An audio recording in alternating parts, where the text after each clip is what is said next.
The calendar has turned, and once again we find ourselves on the cusp of the Atlantic hurricane season. Officially, the season stretches from June 1st right through to November 30th, 2025, a period where vigilance becomes our closest companion here in Florida. This is the time when every coastal resident, especially along our beautiful Treasure Coast, needs to shift their mindset towards readiness. The atmosphere is already hinting at an active period ahead, and complacency is a luxury we simply cannot afford. Understanding the predictions and the tools at our disposal is the very first step in safeguarding our homes, our families, and our communities from the formidable power of these tropical systems. It's not just about watching the weather, it's about actively preparing for its potential fury. Forecasters at Colorado State University, a highly respected voice in hurricane prediction, have released their initial outlook for the 2025 season, and it calls for heightened awareness. They are predicting an above-normal season, with an anticipated 17 named storms. To put that into perspective, an average season typically sees around 14. Within that number, CSU projects that 9 of these could develop into hurricanes, surpassing the average of 7. Even more concerning is the prediction for 4 major hurricanes, those destructive Category 3, 4, or 5 storms, when the average is 3. The forecast also indicates 85 named storm days against an average of 69, and 35 hurricane days compared to an average of 27, signaling a potentially long and active period for us to monitor closely. The probability of a hurricane making landfall in Florida this year is pegged at a significant 65%, with a 35% chance that such a storm could be a major hurricane. For those of us specifically along Florida's east coast, including the entirety of the Florida Peninsula, the chance of a direct hurricane landfall sits at 26%. Which is notably 5% higher than the long-term average. We know that the peak of the hurricane season typically arrives between mid-August and late October, meaning our preparations now will be crucial for the challenges that may lie ahead in those critical months. The accumulated cyclone energy index, a measure of overall storm activity, is predicted at 155, well above the average of 123, further underscoring the need for serious preparation. This year, the National Hurricane Center is rolling out some important changes to its prediction methods and how it communicates vital information. For instance, the NHC may now issue advisories up to 72 hours before a system is expected to bring storm surge or tropical storm force winds, an extension from the previous 48-hour window. This gives everyone more time to prepare. Additionally, the familiar cone of uncertainty will be narrowed by approximately 3 to 6%, reflecting improved forecasting accuracy. New symbols will also appear on weather maps, including a specific one using diagonal pink and blue lines to indicate counties where both a hurricane watch and a tropical storm warning are in effect, a feature expanded from an experimental version in 2024 that showed inland watches and warnings for the first time. Be ready for names like Andrea, Barry, Chantal, and Dexter this season. Looking back at the 2024 Atlantic hurricane season serves as a stark reminder of Florida's vulnerability and the sheer power these storms can unleash. The season was indeed active, producing a total of 18 named storms. Among these, 11 intensified into hurricanes, boasting winds of 74 miles per hour or greater. Furthermore, 5 of those hurricanes escalated into major hurricanes, with devastating winds exceeding 111 miles per hour. Florida itself was significantly impacted, with 3 hurricanes making landfall across the state: Debbie, Helene, and Milton.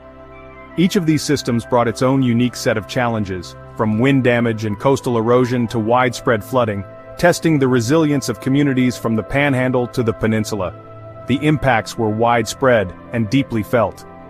The period leading up to Hurricane Milton's eventual landfall on Florida's Gulf Coast, or the Gulf of America as it was designated following an executive order by President Donald Trump, brought a particularly terrifying threat to the Treasure Coast in October 2024. A swarm of at least 14 tornadoes tore through the region. These were not minor twisters. The most destructive among them was a powerful EF3 tornado, with estimated wind speeds between 136 and 165 miles per hour, carving a path of destruction through parts of St. Lucie and Indian River counties. Tragically, these pre-landfall tornadoes resulted in 6 fatalities at the Spanish Lakes Country Club village in St. Lucie County, a heartbreaking reminder that hurricane threats extend far beyond coastal storm surge and high winds. Understanding your evacuation zone is not just a recommendation, it is a critical component of your hurricane safety plan, particularly for residents along the Treasure Coast. Evacuation orders are issued to save lives, targeting areas most at risk. Typically, these zones include barrier islands, which are extremely vulnerable to storm surge, as well as low-lying and flood-prone areas inland. People residing in mobile homes or structures deemed unsafe are also usually among the first to be asked to evacuate, regardless of their geographical location. Counties like Indian River, St. Lucie, and Martin provide interactive maps on their official websites, where you can simply type in your address to determine if you are in an evacuation zone, and to identify your designated evacuation routes. Knowing this information well in advance is paramount. Compounding the challenges we face with increasingly active hurricane seasons are recent developments concerning staffing at the National Oceanic and Atmospheric Administration, the parent agency of the National Weather Service and the National Hurricane Center. In February 2025, over 880 workers were cut from NOAA as part of broader cost-cutting measures. Furthermore, an additional 1,000 employees were reportedly included in plans to reduce costs in fiscal year 2026.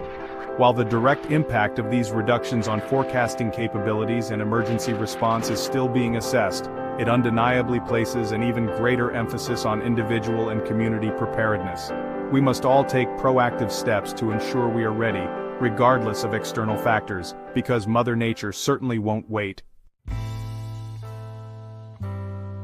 When a powerful hurricane threatens the Treasure Coast and evacuation orders are issued, public shelters become a vital refuge for those who have no other safe place to go. It is crucial to remember, however, that shelters are intended as a last resort.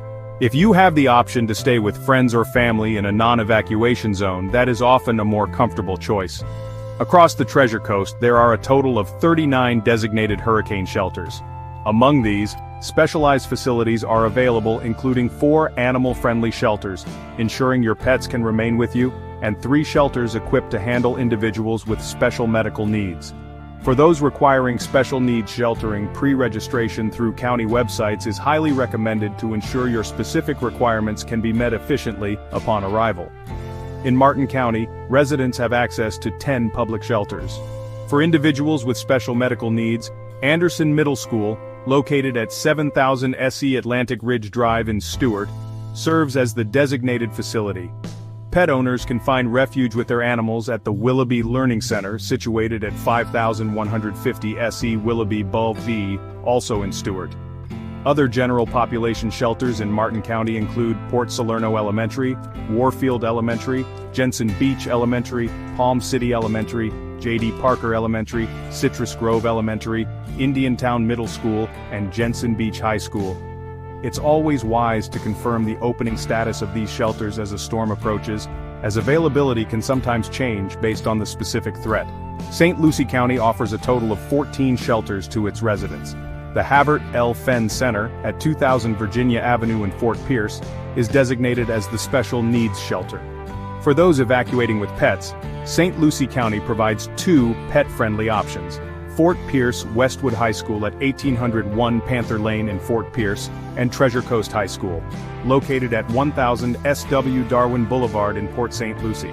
The remaining general population shelters include Lakewood Park Elementary, Fort Pierce Central High, Parkway Elementary, Samuel S. Gaines Academy K-8, Westgate K-8, Chester A. Moore Elementary, Floresta Elementary, Bayshore Elementary, Oak Hammock K-8, the Port St. Lucie Community Center, and Morningside Elementary. Always check the St. Lucie County Emergency Management website for the most current shelter openings. Moving north into Indian River County, residents will find 15 available shelters. Treasure Coast Elementary School, at 8955 85th Street in Sebastian, is the designated special needs shelter for this county. For those with pets, Liberty Magnet Elementary School, located at 6850 81st Street in Vero Beach, serves as the pet-friendly shelter. The extensive list of general population shelters in Indian River County includes Sebastian Elementary, Fellsmere Elementary, Sebastian River Middle, Sebastian River High, Pelican Island Elementary, Storm Grove Middle, Gifford Middle, the Vero Beach High School Freshman Learning Center, Glendale Elementary, Oslo Middle, Osceola Magnet School, Indian River Academy, and Vero Beach Elementary. As with all counties, verify shelter status before heading out. While hurricanes are often defined by their powerful winds and storm surge, another significant threat frequently accompanies these large systems: tornadoes. Florida sees its highest frequency of tornadoes during the spring and summer months, often embedded within the outer rain bands of approaching tropical cyclones or landfalling hurricanes. Understanding the enhanced Fujita scale helps to classify tornado intensity, ranging from an EF0 with winds of 65 to 85 miles per hour, causing minor damage, up to an EF5 with winds over 200 miles per hour, capable of catastrophic destruction.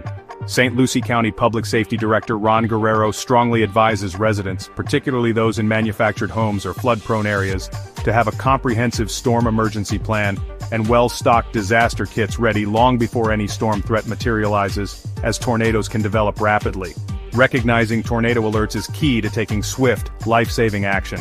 A tornado watch means that conditions are favorable for tornadoes to develop in and near the watch area. It's time to be alert and review your safety plans. A tornado warning is issued when a tornado has been sighted by storm spotters or indicated by weather radar.